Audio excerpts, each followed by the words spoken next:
പറഞ്ഞു കൊടുങ്ങുക എന്ന് പറയുന്നത് കലയോടെ ചെയ്യുന്ന ഒരാൾ നമ്മുടെ കാലത്ത് EP ആണ്. ഈ ഇലക്ഷൻ കാലത്ത് EP അല്ലാതെ ആരെങ്കിലും BJPയുടെ സ്ഥാനാർത്ഥികൾ കിടിലമാണ് എന്ന് പറയുമോ? ആരു പറഞ്ഞാലും LDF കൺവീനർ പറയാമോ? EPക്ക് അങ്ങനെയൊന്നുമില്ല. EP പറയും.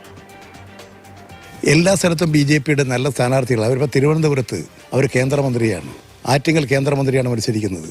അതുപോലെ തന്നെ മറ്റു പല മണ്ഡലങ്ങളും എടുത്താൽ അത് തൃശ്ശൂരുണ്ട് സുരേഷ് ഗോപി അവിടെ ജയിച്ചു വരാനുള്ള സാധ്യതയൊന്നുമില്ല. അവർ നിർത്തിയിരിക്കുന്ന പല സ്ഥാനാർത്ഥികളും അവരുടെ പ്രമുഖരായിട്ടുള്ളവരാണ്. ഈ കോഴിക്കോട് MD രമേശ്. അപ്പോൾ അവർ ഇത്തരത്തിൽ സ്ഥാനാർത്ഥികൾ നിർത്തി മത്സരിക്കുന്നു. കോൺഗ്രസിൽ നിന്ന് കൂടുതൽ ആളുകൾ പോയിക്കൊണ്ടിരിക്കുന്നു. കോൺഗ്രസിലാണ് അവർ പ്രതീക്ഷ അർപ്പിച്ചിരിക്കുന്നത്. സുധാകരൻ എന്ത് കണ്ടിട്ടാണ് ജനങ്ങൾ വോട്ട് ചെയ്യേണ്ടത്? ഈ കഴിഞ്ഞ MP എന്നുള്ള നിലയിൽ എന്താ ഇവിടെ ചെയ്തത്? എന്താ നാടിന് വേണ്ടി? അയാൾ കണി കാണാനുണ്ടായിരുന്നോ? അന്വേഷിച്ച് നടക്കണ്ടേ ജനങ്ങൾ? അയാൾക്ക് നാടിന് വേണ്ടി ഇന്ന് വരെ ഒന്നും ചിന്തിച്ച് പ്രവർത്തിക്കാൻ സാധിച്ചില്ല. EP പറയുക മാത്രമല്ല, പിന്നാലെ തിരുത്തി പറയുകയും ചെയ്യും. അതീവ ജാഗ്രത വേണം. അതാണ് ഞാൻ കൊടുത്ത സന്ദേശം. അതാണ് ഞാൻ BJP സ്ഥാനാർത്ഥികൾ മത്സരിക്കുന്ന സ്ഥലത്തെക്കുറിച്ചും പറഞ്ഞത്. അവരെല്ലാ വഴികളും ഉപയോഗിക്കും. അത് മനസ്സിലാക്കി 2 കേന്ദ്രമന്ത്രിമാരെ നിശ്ചയിക്കുന്നതിന് അതുകൊണ്ടാണ്. അല്ലെങ്കിൽ തോക്കാൻ നിർത്തുമോ കേന്ദ്രമന്ത്രിമാരെ?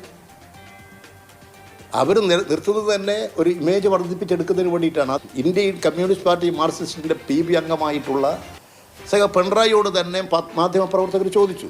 അദ്ദേഹം നയം വ്യക്തമാക്കിയില്ല. പിന്നെ വേറെ ആൾ വ്യക്തമാക്കേണ്ട കാര്യം എന്താ? BJPയുടെ കേരളത്തിലെ B ടീം ക്യാപ്റ്റനാണ് EP എന്നും പ്രീണനം മുഖ്യമന്ത്രിക്ക് വേണ്ടിയാണെന്നും പ്രതിപക്ഷ വിമർശനം.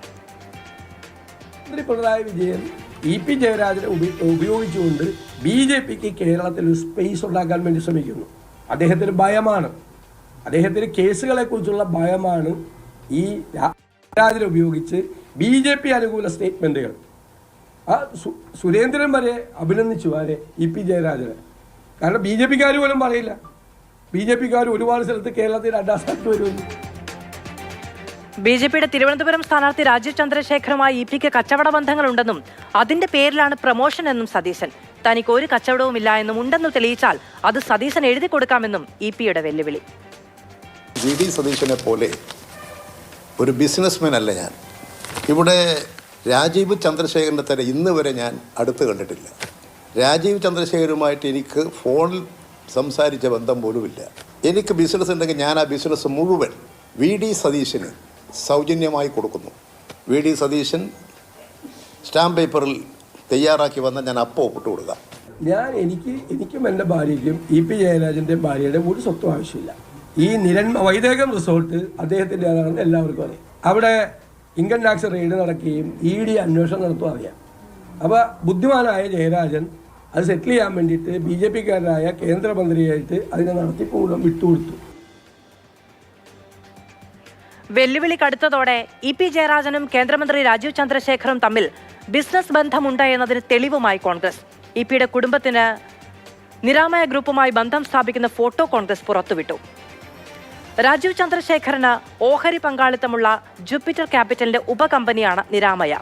EP ജയരാജന്റെ ഭാര്യയും മകനും നിരാമയ റിട്രീറ്റിന്റെ ഉദ്യോഗസ്ഥരും ഒരുമിച്ചുള്ള ഫോട്ടോയാണ് പുറത്തു വന്നത്. EPയുടെ കുടുംബത്തിന് ഓഹരി പങ്കാളിത്തമുള്ള കണ്ണൂരിലെ വൈദേകം റിസോർട്ടിന്റെ നടത്തിപ്പ് നിരാമയ്ക്ക് കൈമാറിയത് നേരത്തെ വിവാദമാവുകയും ചെയ്തിരുന്നു. വൈദേകം റിസോർട്ടിൻ്റെ ഷെയർ ഈ നിരാമയ ഗ്രൂപ്പിലേക്ക് മാറ്റിയതുമായി ബന്ധപ്പെട്ട് ആ റിസോർട്ട് നിരാമയ ഗ്രൂപ്പ് ഏറ്റെടുത്തതുമായി ബന്ധപ്പെട്ട ഫംഗ്ഷനിൽ EP ജയരാജൻ്റെ ഭാര്യയും മകളും ഉൾപ്പെടെ പങ്കെടുക്കുന്നതും ഈ നിരാമയയുടെ CEO അലൻ മച്ചാഡോ എന്ന് പറയുന്ന CEO ഉൾപ്പെടെ പങ്കെടുക്കുന്നതും ഒന്നിച്ചു നിൽക്കുന്നതുമായ ഫോട്ടോസ് ഉൾപ്പെടെ ഞങ്ങൾ പുറത്തുവിട്ടിട്ടുണ്ട്.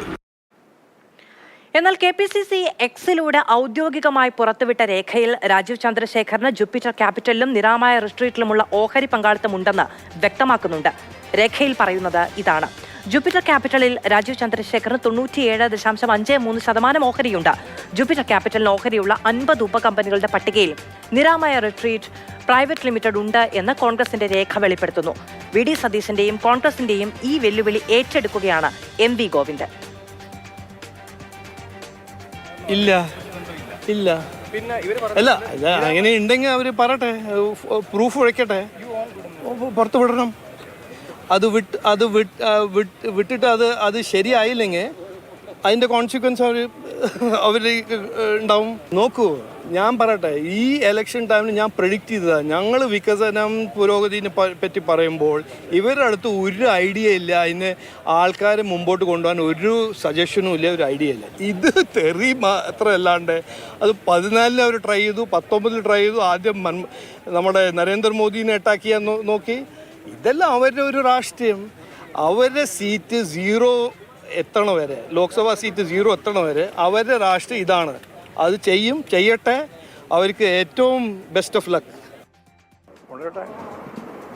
അതിന് മറുപടി പറയാൻ ജയരാജന് സാധിക്കുന്നതല്ലേ ഉള്ളൂ. ഒന്നിനും ഭയപ്പെടേണ്ട കാര്യമില്ല. എല്ലാ കാര്യങ്ങളെ സംബന്ധിച്ചിടത്തോളം ജയരാജൻ തന്നെ കാര്യം പറഞ്ഞിട്ടുണ്ട്. അതിൻ്റെ മറ്റ് കാര്യങ്ങൾ സംബന്ധിച്ച് മാത്രമേ പാർട്ടി ഇടപെടേണ്ട കാര്യമുള്ളൂ. രാഷ്ട്രീയ കാര്യങ്ങൾ നമ്മൾ ഉറപ്പിച്ച് പറഞ്ഞിട്ടുണ്ട്. അതേസമയം ഇപിക്കെതിരായ കോൺഗ്രസ് നേതാക്കളുടെ വിമർശനം തുടരുകയാണ്. 4 BJP സ്ഥാനാർത്ഥികൾ മികച്ചവരാണെന്ന പരാമർശത്തോടെ EP ജയരാജന്റെ ഉദ്ദേശം വ്യക്തമായി. BJP ജയിച്ചാൽ സന്തോഷിക്കുന്ന പാർട്ടിയായി CPM മാറിയെന്ന് രമേശ് ചെന്നിത്തല. കേരളത്തിലെ 4 BJP സ്ഥാനാർത്ഥികൾ മികച്ച സ്ഥാനാർത്ഥികളാണെന്നുള്ള അദ്ദേഹത്തിന്റെ പരാമർശം ഇന്ന് അവരുടെ ഉദ്ദേശം വളരെ വ്യക്തമാക്കുന്നതാണ്. അപ്പൊ ചുരുക്കത്തിൽ BJP ജയിച്ചാൽ സന്തോഷിക്കുന്ന ഒരു പാർട്ടിയായി CPM മാറുകയാണ്.